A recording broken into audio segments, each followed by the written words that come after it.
Sir, Madam, my name is Merat Tandok, 24 years old, Filipino. My religion is born-again Christian. I'm married.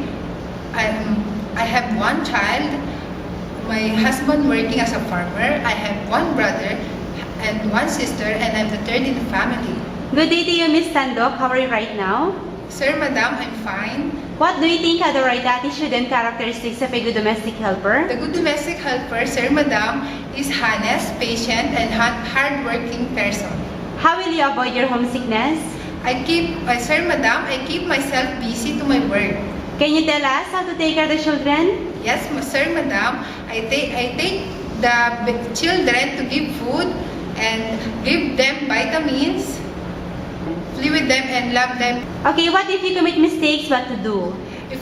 Sir, Madam, if I have a mistake, I say sorry and I promise that I'm not do it again. What is your last message or promise to your employer? Sir, Madam, I promise that I finish my contract after 2 years.